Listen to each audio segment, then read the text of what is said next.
The college football season is officially over, which means it's time to rank the top 25 teams just one last time. In a season full of ups and downs, along with a lot of underdogs and disappointments, this top 25 was actually pretty hard to compile. But I did it anyways. I'm Chase Keller, and welcome to my final 2023 college football top 25. Enjoy.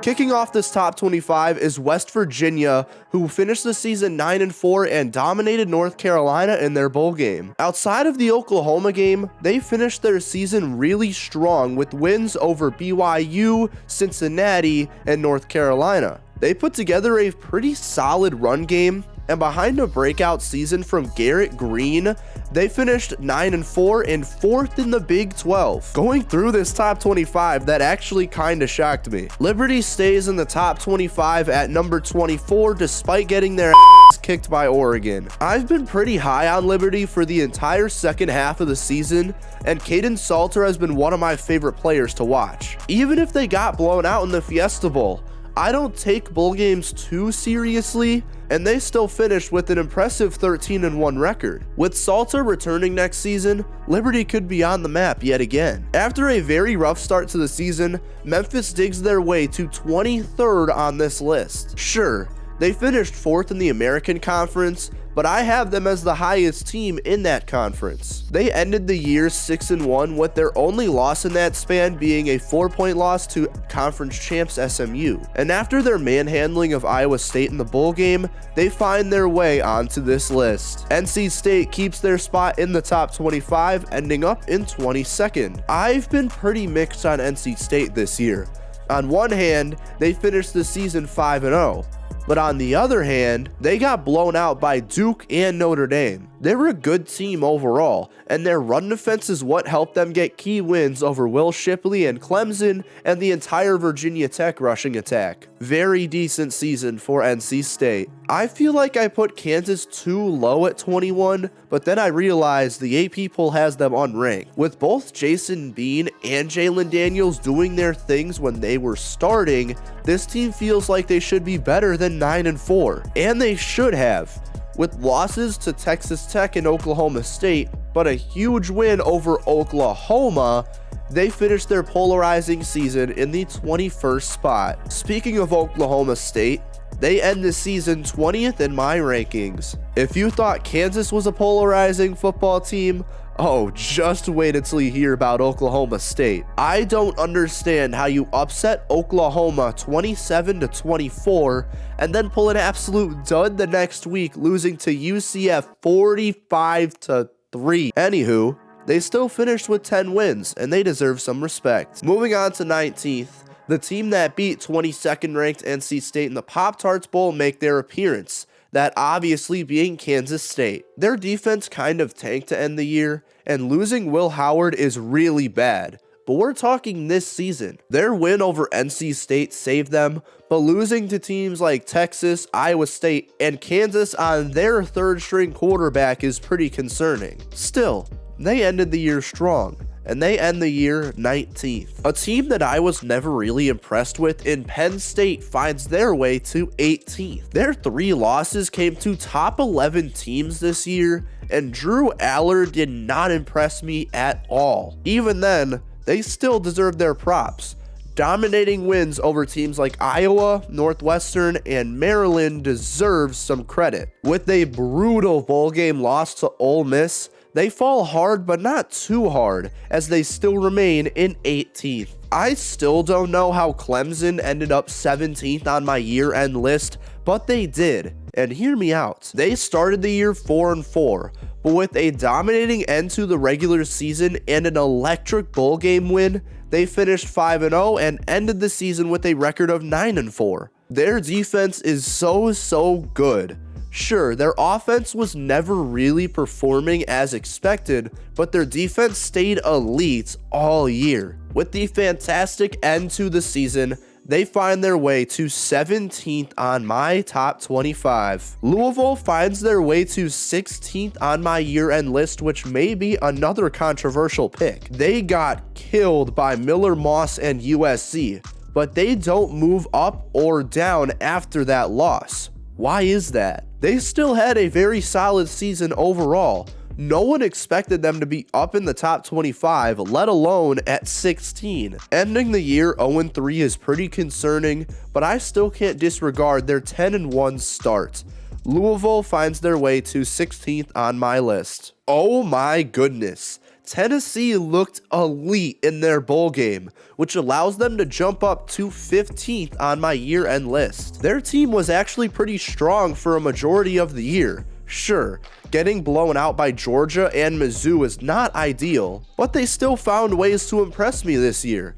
Outside of their loss to Florida, their other 3 losses came from teams who are in the top 8. And with their 35-0 rout of Iowa to end the year, they finish in the top 15. Sneaking their way into a top season, LSU is 14th on this list. Obviously, 14th with the Heisman winner Jaden Daniels is not great, but with how much this team struggled against FSU to start the season, I'm surprised they actually ended this high. Sure, they went below expectations, but their 3 losses coming to top 11 teams this year is not bad. Not a great season in LSU standards, but still a good enough season to finish 14th. Oklahoma is a very interesting and another underperforming team that I have to talk about, but them finishing 13th is still good when you talk about last year. Dylan Gabriel stepped up and was very, very good as the Sooners quarterback, but it was very clear that this team's success was based on how good Dylan Gabriel played. Back-to-back losses to Kansas and Oklahoma State doomed them from a top 10 spot,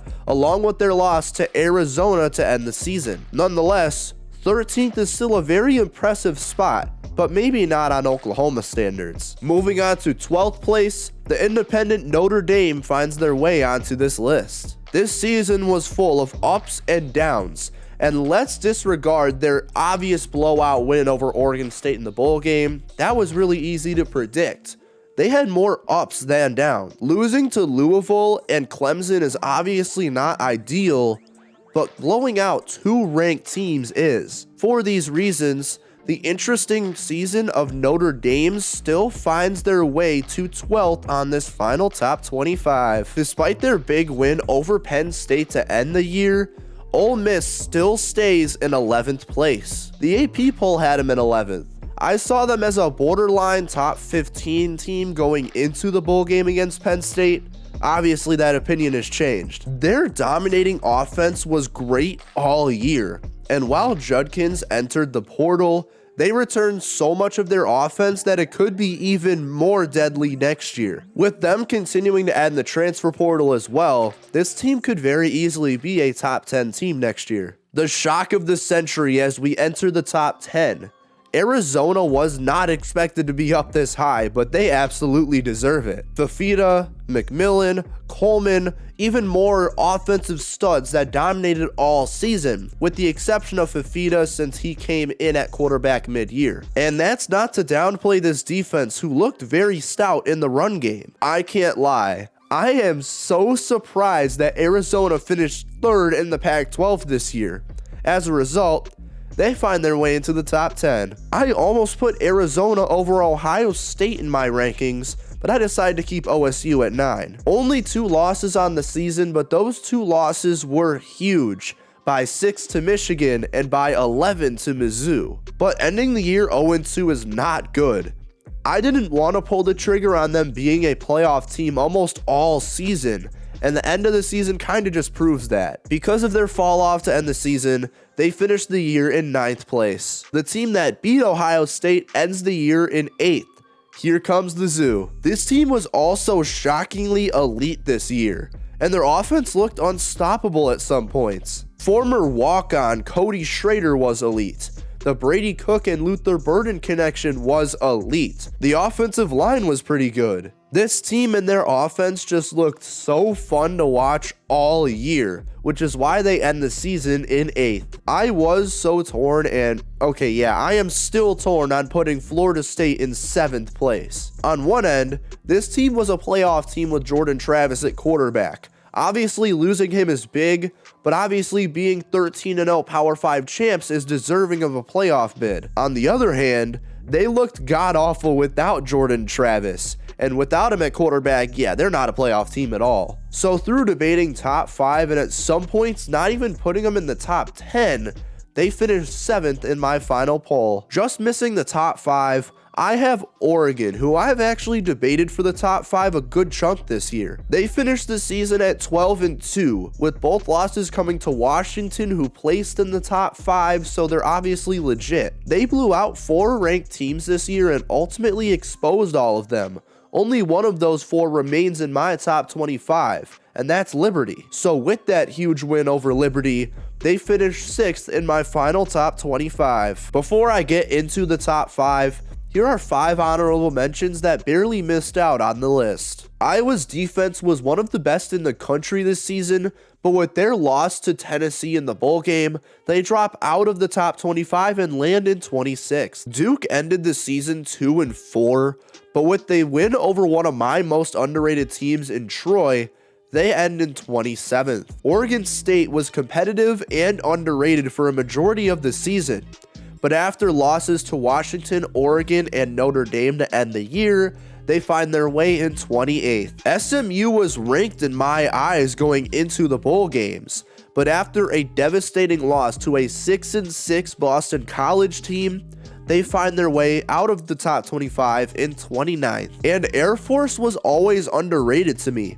and with a huge win over James Madison in the bowl game, they find their way to 30th in my final season rankings. So, those were the honorable mentions. Now let's get into the top 5. At number 5, I have a playoff making team that dropped outside of that top 4. That one being Alabama. Bama's reign has slowed down in recent years, but their comeback this year to make the playoffs was actually one for the record books. Milroe kicked in about halfway through the season, and he turned into a great quarterback at that point. The fact that he's returning next year is actually scary. But with Alabama playing like good old Alabama to end the season, they find their way to number 5. In the 4th slot is who I personally thought should have made the playoffs over Bama, but I totally understand their decision to leave Georgia out of the playoffs. I still think they're number 4. Georgia was number 1 all season until they lost to Bama in the SEC championship,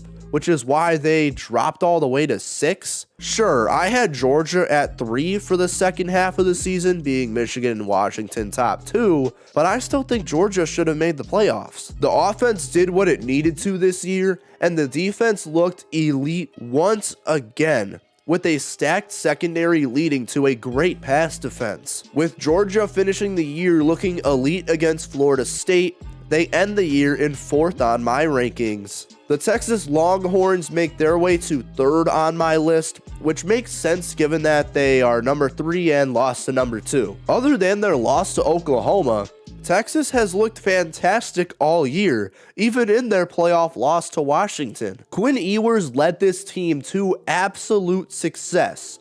And I'm going to be real. I think with Jonathan Brooks, this Texas team is in the championship. Instead, they get the bronze medal, and they finish 3rd in my final rankings. This year's runner-up is the championship runner-up. Come on, Washington. I enjoyed watching the Huskies all season long, and then they lost in the national championship as Michael Penix and company just didn't perform to expectations. Penix may have played hurt, but their performance kinda got me thinking on if they even deserve 2nd. But they beat Texas, so they deserve that silver medal, and they deserve 2nd in my final rankings. And finally, to no one's surprise whatsoever, the Michigan Wolverines are number 1 in my year-end top 25 rankings. I haven't posted much college football content up to this point. There is stuff coming out every Wednesday though, so subscribe if you're interested. But believe me when I say this, Michigan's been my number 1 all season long. We all know what they're capable of now. And behind a great game manager, an elite run game, a great offensive line, the best run defense in college football, the list goes on. This Michigan team is stacked, and they've continuously showed why they are the best team in college football. So again, to nobody's surprise, Michigan is number 1, and they end the year-end top 25 list in first place. Which team was your number 1 team to end the year? Which ranking on my list shocked you the most? Do you agree with anything? Do you disagree with anything? Let me know in the comments section below. Wait, are you not subscribed yet? Well, do it now. I release content like this all the time and would really appreciate your support. I'm Chase Keller from Chase Keller Journalism, and I will see you all next time.